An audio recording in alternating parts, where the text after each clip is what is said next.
Alhamdulillah wa syukru ala nikmatillah wa la hawla wa la quwata illa billah.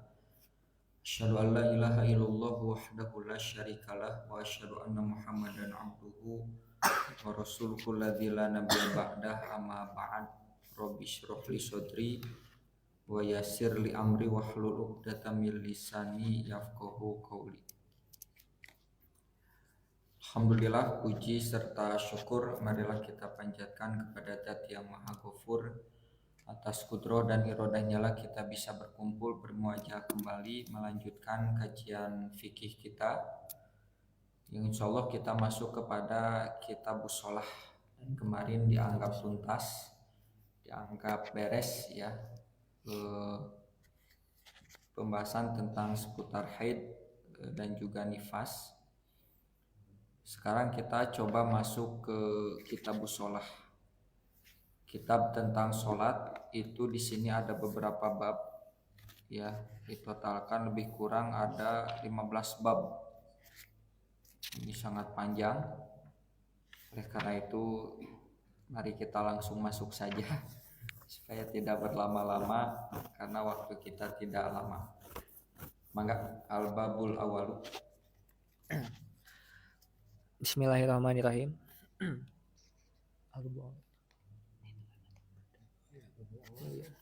Al-babul awwalu fi ta'rifis sholati wa fadliha wa wujubis sholatil khamsi. Ta'rifuha as-sholatu lugati Lugotan. lugata ad-du'a'u wa syar'an ibadatu dati aqwali wa af'alu mahsus Aqwalin wa af'alin aqwalin wa af'ali mahsusatun mahsusatun mubtatahatul bitakbiri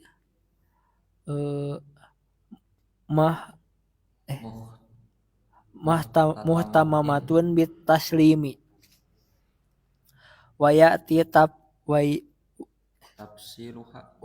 tafsiluha fil abwabi at-taliyati insyaallahu. Fadluha as-sholatu min aqadi arkanil islami ba'da syahadataini bal hiya amudul islami wa qad faradahullahu ala nabiyhi Muhammadin sallallahu alaihi wasallam lailatal mi'raji fawqa sab'i samawati wa dzalika dalilun ala ahamiyatiha fi hayatil muslimi. Wa qad kana sallallahu alaihi wasallam idza hajabahu amrun faja'a ila sholati wa qad jaa bi fadliha wal hasi 'alaiha ahaditsu katsiratun minha qaulu sallallahu alaihi wasallam as-shalawatul khamsu wal jumu'atu wa ramadhanu ila ramadhana mukaffaratun lima bainahunna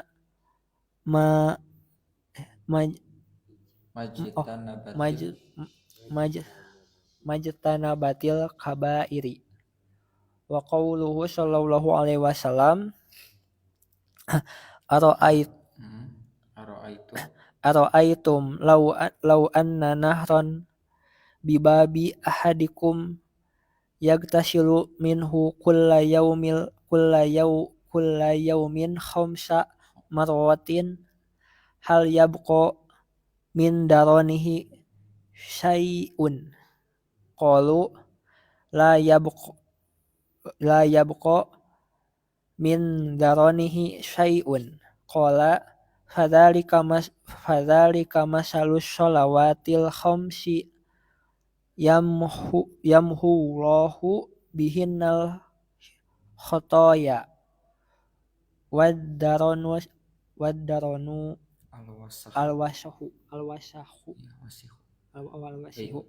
Al-babul awalu, bab yang pertama, fi ta'rifi sholati, tentang definisi sholat, wa fadliha, keutamaannya, wa wujubi sholatil khamsi, dan kewajiban sholat 5 waktu. Jadi ada 3 bahasan, yang pertama definisi, yang kedua keutamaan, dan yang ketiga kewajiban. Yang pertama ta'rifuha, definisinya, as-sholatu lugotan, sholat secara bahasa itu bermakna ad-du'a, berdoa. Makanya kalau kita perhatikan setiap gerakan sholat kita atau bacaan dalam setiap gerakan sholat kita itu ada doanya, begitu. Membaca iftitah ada doanya, membaca al-fatihah ada kandungan doanya, sampai at-tahiyat akhir, tasyahud pun ada doanya, ada kandungan doa. Wa syar'an, secara syar'i atau secara istilah, sholat itu adalah ibadatun dzatu aqwalin wa af'alin, ibadah yang memiliki atau yang mengandung ucapan dan gerakan. Mahsusotun berarti ya, secara khusus. Muftatahatun bitakbiri, yang diawali dengan takbir, muhtatamatun bitaslimi, yang diakhiri dengan salam. Jadi ibadah sholat itu dia memiliki dua aspek ya, ada ibadah yang mengandung ucapan, ada juga ibadah yang mengandung perbuatan. Nah, sholat itu ucapan iya, gerakan iya. Kalau sodakoh kan sebenarnya itu mah ibadah gerakan ya, karena kalau ngobrol terus saya sodakoh tapi tidak ngasih ya tuh nggak akan sampai ibadahnya. Jadi kalau ibadah ibadah harta ya gerakan, termasuk ibadah saum ya. Ibadah saum itu yang pokok gerakan, menahan itu.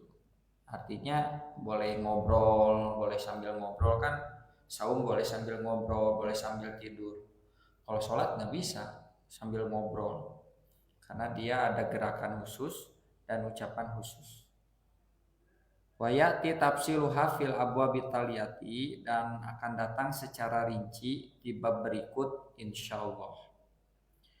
Yang kedua, fadluha, keutamaannya, as-sholatu min akidi arkanil Islam. Sholat itu merupakan prinsip pondasi rukun-rukun Islam.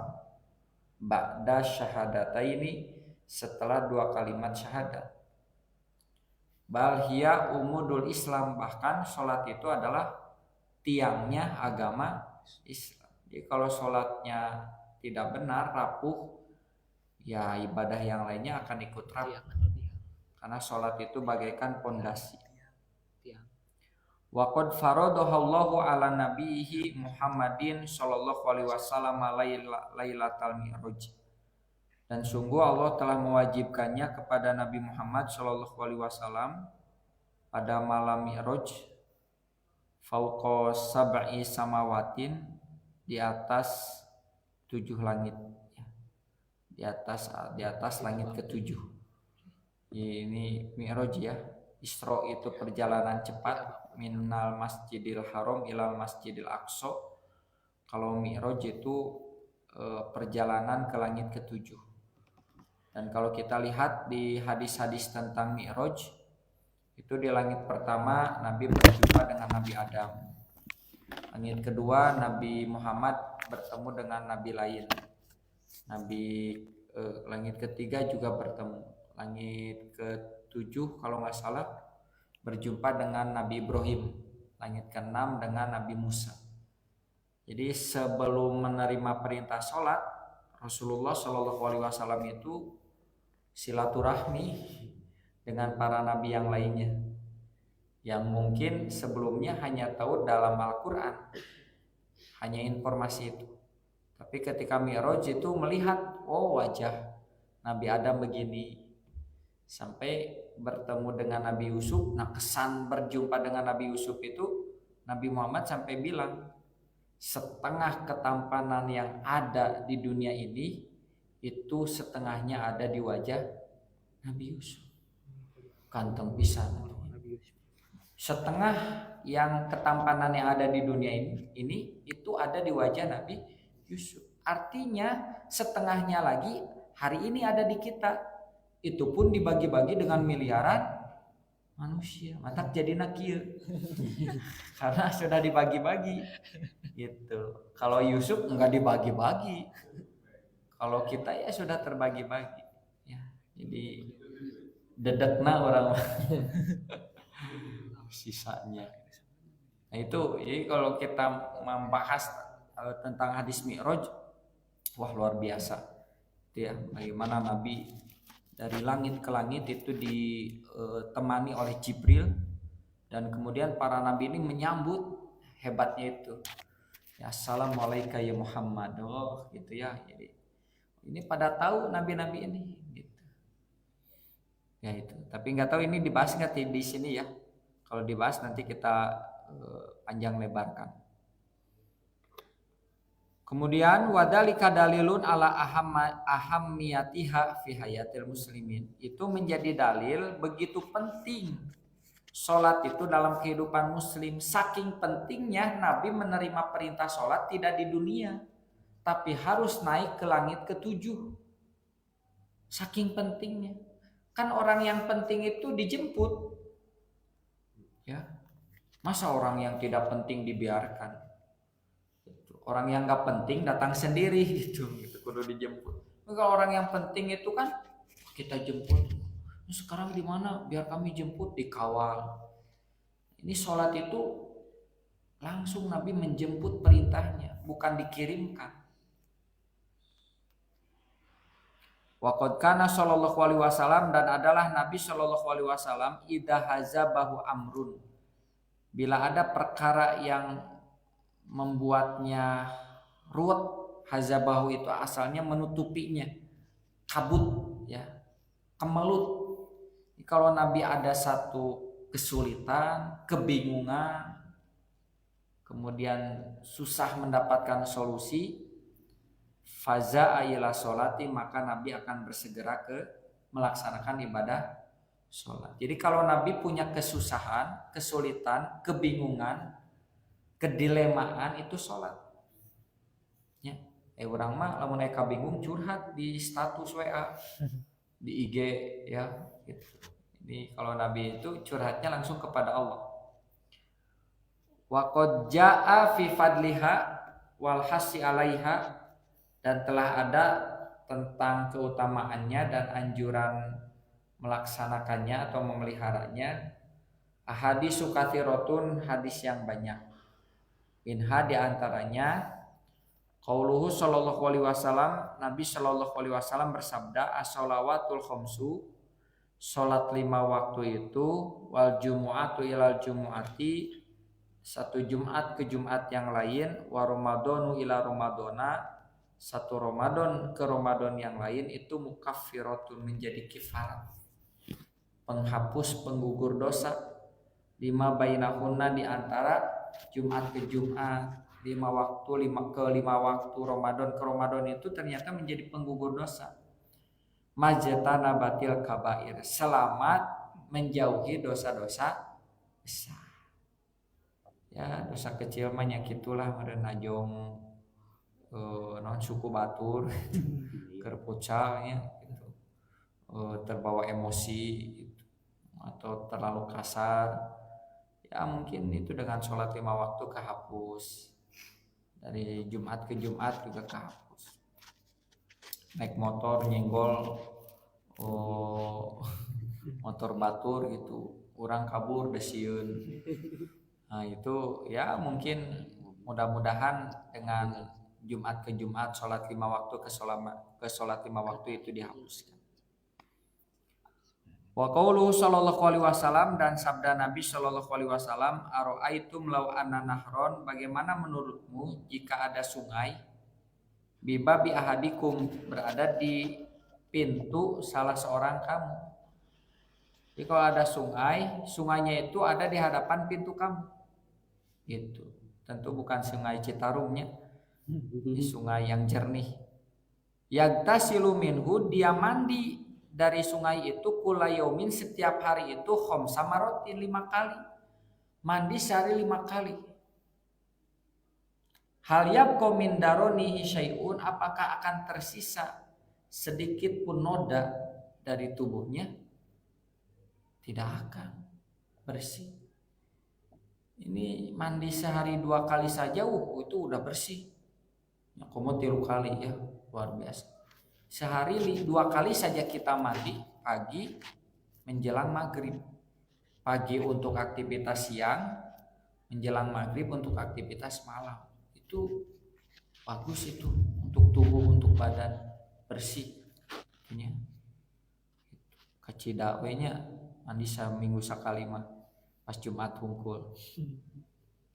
Qalu, maka mereka menjawab, layab qaum min daronihi syai'un, tidak akan tersisa sedikit pun noda. Qala, maka Nabi menjawab, fadzalika mathalu sholawatil khamsi, demikianlah perumpamaan salat 5 waktu, yamhullahu bihinnal khotoya, Allah akan menghapus, menggugurkan kesalahan-kesalahan dengan salat 5 waktu itu. Jadi orang yang tidak salat 5 waktu, ya dia akan kotor dirinya itu dengan dosa. Orang yang sholat 5 waktu walaupun berdosa, insya Allah bagaikan piring, bagaikan gelas yang kita selalu memakainya kan, sok dipakai ku jus, ku kopi kan, susu, kotor tidak gelasnya? Kotor, tapi kan sering kita cuci, bersih lagi. Tapi yang bersih itu akan kotor lagi? Ya kotor lagi, dibersihkan lagi. Nah itulah fungsi sholat 5 waktu. Ya, lanjut.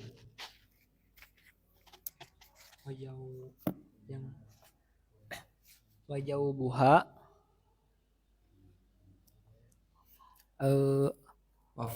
wa faridotuha maklumatun bil kitabi wasunnati wal ijma'il maklumi minad dini bid darurati. Qala ta'ala wa aqimus sholata fi ayatin kasyiratin min kitabillahi. Wa qala ta'ala kulli ibadiyalladzina amanu yuqimus sholata.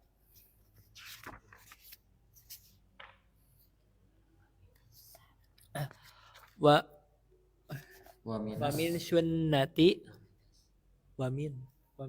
minas sunnati ya, hadisul ma'raji. Hadisul ma'raji wa fihi hiya khamsun wa hiya khamsuna wa pis sahihin ini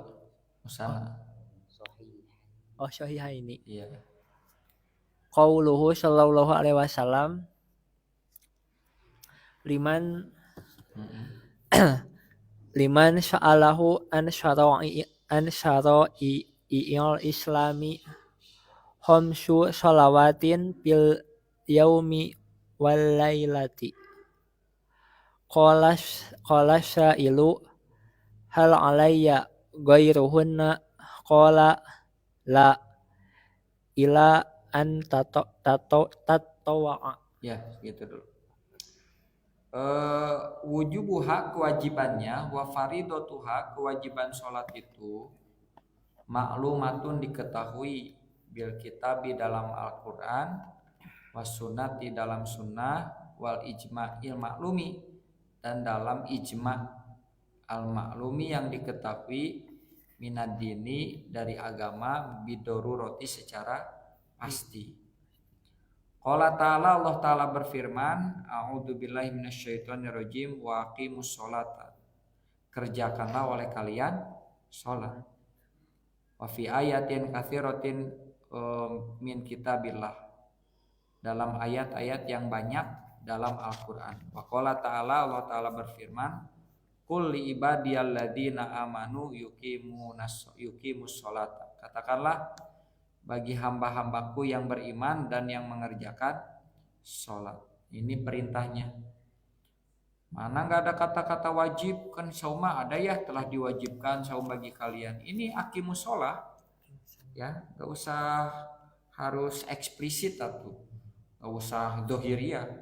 Kan dalam kaidah usul fikih dikatakan al aslu fil amri lil wujub. Prinsip dalam perintah itu menunjukkan kewajiban. Ila madala dalilu ala khilafi, kecuali ada dalil yang menunjukkan sesuatu yang menyelisih. Jadi prinsipnya kalau menemukan perintah dalam Quran pasti wajib, kecuali ada dalil yang mengecualikannya. Jadi ada rumusan. Ini pentingnya belajar usul fikih itu. Jadi kalau mana dalilnya yang mengatakan sholat itu wajib, itu ada gitu ya. Jadi 2 minggu kemarin saya diskusi dengan teman dan dia menceritakan, saya Nabi ditaros gitu. Emang ayat itu di Qur'ana sholatnya wajib gitu. Ya memang nggak ada secara kata telah diwajibkan sholat gitu. Tapi dalam kaidah usul fikih dikatakan al aslu fil amri lil wujub, setiap perintah itu menunjukkan kewajiban dan banyak perintah untuk mengerjakan sholat. Itu pertama. Yang kedua, jangan pakai Quran saja tuh. Karena Quran itu kan sifatnya umum. Yang detil-detil dalam hadis. Cari di hadis atuh. Ya. Ya sama-sama wahyu Allah, sama-sama itu merupakan sumber dari Allah. Nah, ini dari hadis wa minas sunnati, dan di dalam sunnah dikatakan hadisul mi'raj, yaitu hadis mi'raj. Wa fihi, dan di dalamnya hiya khomsun wa hiya khomsuna, yaitu 5 waktu. Wa hiya khomsuna yang asalnya 50 waktu. Wa fi sahihaini, di dalam kitab Sahih Bukhari Muslim, qauluhu sallallahu alaihi wasallam, Nabi sallallahu alaihi wasallam bersabda, liman sa'alahu, tentang orang yang bertanya kepadanya, ansyaro'il Islam, tentang syariat Islam. Khamsu sholawatin fil yaumi walailatina, diwajibkan sholat 5 waktu sehari semalam. Qala sailu, ada orang yang bertanya, hal ala ya ghairuhunna, ada tidak selain sholat 5 waktu yang diwajibkan kepadaku? Qala, Nabi menjawab, la, enggak ada.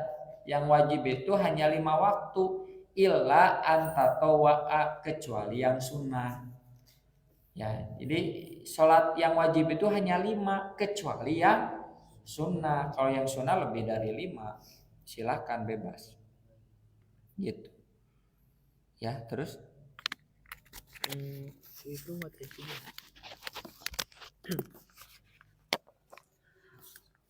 watajibus sholatu alal muslimin alal muslimil baligi akili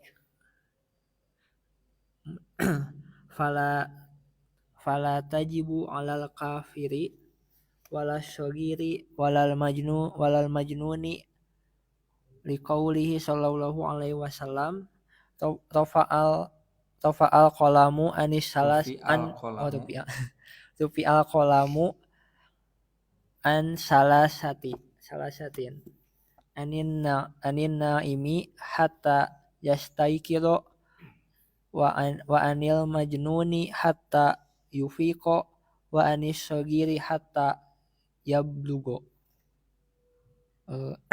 Walakin yu'maru bihal al aul auladu auladul tamami litamami sab'i tamami sab'i sinina sanina wa yadribuna ala tar wayudrobuna. wa yudrabu Kalau wayadribu mereka memukul, wa yudrabu wayudrobuna dan mereka dipukul. dan wa yudrabuna ala tarkiha asyri paman jihad Jahadaha paman jahadaha aw tarokaha tarokaha faqad kafaro wartadda an dinil islami liqaulihi sallallahu alaihi wasallam al ahdul ladzi bainana wa bainahumus sholati paman tarokaha faqad kafar.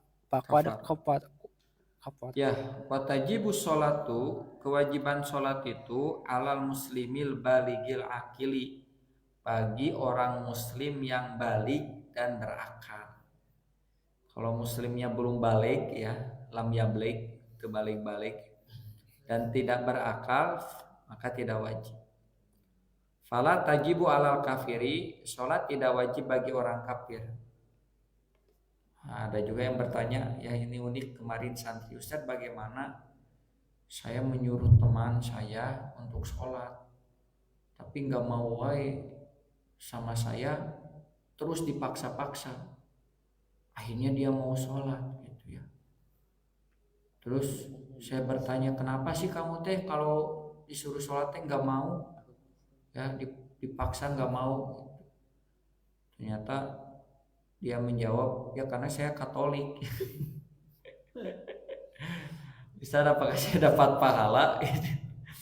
Saya unik ya jawab pertanyaannya juga bagus gitu. Ada plot twistnya di akhir. Ya, apakah saya dapat pahala? Saya bingung jawabnya ini. Apakah saya dapat pahala? Ya, yang pertama saya jawab innamal amalu binniyat. Insya Allah niatnya menjadi kebaikan, insya Allah berpahala. Yang kedua, nanti kalau kamu mau memerintahkan sholat, tanya dulu agamanya, gitunya. Pantesan dipaksa-paksa, nya tuh udah Katolik, gitu. Nanti kalau kamu sudah tahu agamanya, ya tentu jangan jumping, jangan disuruh sholat, syahadat dulu, gitu. Sok bing asyhadu, baru diajak sholat. Kemudian wala sogir ya, wala sogiri, dan juga tidak wajib bagi anak kecil. Jadi kalau ada anak kecil ikut sholat ya nggak wajib gitu ya. Kalau hareureuy ya dirapihkan tapi nggak usah diusir karena pembelajaran. Walal majnuni, dan bagi orang gila. Liqauli sallallahu alaihi wasallam, berdasarkan sabda Nabi sallallahu alaihi wasallam, rufi al qalamu an salasatin, akan diangkat catatan itu dari 3 hal. 1, anin naimi hatta yastaiqido, orang yang tidur hingga terbangun. Jadi orang yang sedang tidur tidak wajib bagi dia sholat, gitunya. Ya. Kecuali dihudangkeun tah. Mata kelamun aya nu tidur dihudangkeun sholat sok ambeknya. Kenapa? Bungan maneh ngahudangkeun jadi wajib. Padahal sebelum dibangunkan sholat itu nggak wajib buat saya, gara-gara kamu membangunkan jadi sholat jadi wajib gitu. Yang mata kami udangkeun bae saudangna. Wa anil majnuni hatta yufiko, orang gila sehingga dia sadar. Tapi ada juga orang gila yang sholat. Saya suka geleng-geleng kepala, ini yang gila bisa sholat, orang yang gak gila gak sholat. Itu saha nu gelona. Ya, dunia tertukar. Wa ani sogiri hatta yablago ya. Dan anak kecil sehingga yablugo ya, sehingga dia balik. Walakin akan tetapi yu'maru bihal auladu litamami sab'i sinin. Diperintahkan sholat bagi anak-anak yang usianya sudah 7 tahun. Wa yudrobuna ala tarkiha li asyrin, dan dipukul. Pukul di sini bukan artinya kekerasan ya, kasih punishment aja. kasih reward kalau melaksanakan, kalau meninggalkan kasih punishment. Ya, punishment yang berdampak apa tuh? Nggak dikasih jajan, nggak dikasih HP. Faman jahadaha aw tarokaha faqad kafaro. Barang siapa yang menolak sholat dan meninggalkan secara sengaja, maka dia kafir. Wartadda anil Islam, dan murtad dari agama Islam. Liqauli sallallahu alaihi wasallam, berdasarkan sabda Nabi sallallahu alaihi wasallam, al ahdul ladzi bainana wa bainahum as-sholatu. Perjanjian antara kita dan mereka itu sholat. Pembeda antara kita dengan mereka sholat. Barang siapa yang meninggalkannya maka dia kafir. Tapi kata para ulama, kafir di sini bisa jadi kafir amali, bukan kafir itiqodi, selama dia masih menganggap sholat itu wajib ngan hoream we. Kafir tapi kafir amali. Siga orang kafir tara sholat walaupun akidah mah sama dengan kita. Itu ya, sudah mau ada. Qulu qouli hadza wa astaghfirullah li wa lakum. Wassalamualaikum warahmatullahi wabarakatuh. Waalaikumsalam.